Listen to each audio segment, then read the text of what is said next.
મારો છોકરો ને મારા છોકરાનો છોકરો જુનાગઢ કાળવા ચોક તરફથી ઘર બાજુ જતા હતા ત્યારે બે 4 વ્હીલ ગાડી નીકળેલ ને કાબુ મારે તો મારા છોકરાએ કીધેલું કે ભાઈ ગાડી ધીમે ચલાવો, મને લાગી જાય.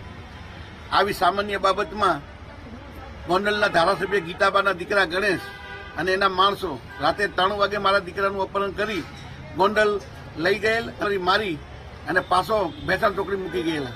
અમે ટોટલ 10 જણા માટે એફઆઈઆર દાખલ કરેલ છે. 307 અપહરણ અને એટ્રોસિટી મુજબનો ગુનો દાખલ થયેલ છે. તો પૂર્વ એમએલએ જયરાજસિંહ જાડેજાના પુત્ર સામે ખૂનના પ્રયાસનો ગુનો નોંધાયો છે. જયરાજસિંહના પુત્ર પર દલિત આગેવાન રાજુ સોલંકીના પુત્રને મારવાનો આરોપ લાગ્યો છે. જૂનાગઢના કાળવા ચોક પાસે સ્પીડમાં કાર ચલાવવાને લઈને વિવાદ થયો હતો અને બોલાચાલીને લઈને જયરાજસિંહના પુત્ર ગણેશસિંહે સંજય સોલંકીને માર્યો હતો. આ સાથે જ 5-7 શખ્સો દ્વારા સંજય સોલંકીને બેફામ માર્યાના આક્ષેપો લાગ્યા છે. માત્ર કાર ધ્યાનથી ચલાવવાનું કહેતા દલિત યુવાન પર આ પૂર્વ એમએલએનો દીકરો તૂટી પડ્યો હતો અને મારવામાં આવ્યો છે. ભોગ બનનાર સંજય સોલંકીએ જૂનાગઢ ડિવિઝન પોલીસ સ્ટેશનમાં આખરે પોલીસ ફરિયાદ નોંધાવી છે. વધુ માહિતી સાથે સંવાદદાતા બિપિન જોડાઈ ગયા છે. બિપિન, જે રીતે આ સમગ્ર મામલો સામે આવ્યો છે કે પૂર્વ એમએલએ જયરાજસિંહના પુત્ર જે છે તેના સામે ખૂનનો પ્રયાસનો ગુનો નોંધાયો છે, શું છે આ સમગ્ર મામલો? ચોક્કસથી દીપિકા વાત કરીએ તો 1-2 દિવસ પહેલા મોડી રાત્રિના આ ઘટના બની હતી.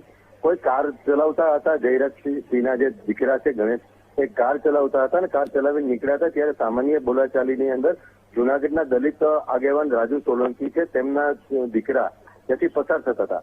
એ સામાન્ય બોલાચાલીની અંદર બંને વચ્ચે બોલાચાલી થઈ અને ત્યારબાદ ફરિયાદીનો એવી આક્ષેપ છે કે તેમને ઉઠાવી જઈ અપહરણ કરી અને તેમને ઢોરમાર મારવામાં આવ્યો હતો. જી બિપિન, ખાસ કરી 5-7 શખ્સો આ નજીવી બાબત કહી શકાય, કાર ધીમી ચલાવવા માટે કહેવામાં આવ્યું અને ત્યારબાદ સંજય સોલંકીને બેફામ મારવાનો જે આરોપ લાગ્યો છે તેને લઈને સંજય સોલંકીનું શું કહેવું છે? ચોક્કસથી એમના જે પિતા છે પિતાનું કહેવું છે કે મારા દીકરાનું જે અપહરણ કરી અને લઈ ગયા હતા 7 થી 8 લોકો બીજા પણ તેમની સાથે છે. ફરિયાદમાં નામો એમને ઉલ્લેખ કર્યો છે. અને બીજી વાત કરીએ તો આની ફરિયાદની અંદર તેઓએ જ્ઞાતિ વિરુદ્ધ હળુચ કરવાની પણ કલમો ગુનો દાખલ કરવામાં આવ્યો છે અને તેમની સામે ગુનો દાખલ થયો છે. જી આભાર બિપિન, વિગત સાથે જોડાવા બદલ. તો પૂર્વ એમએલએ જયરાજસિંહ જાડેજાના પુત્ર સામે ખૂનના પ્રયાસનો ગુનો નોંધાયો છે. મહત્વનું છે કે નજીવી બાબત કહી શકાય, કાર ધીમી ચલાવવા માટે બેફામ કાર ચાલકો જે છે તે વધ્યા છે ત્યારે માત્ર આ નજીવી બાબત કહી શકાય કે ધીમી કાર ચલાવવા માટે બોલાચાલી થઈ હતી અને ત્યારબાદ 5 થી 7 શખ્સ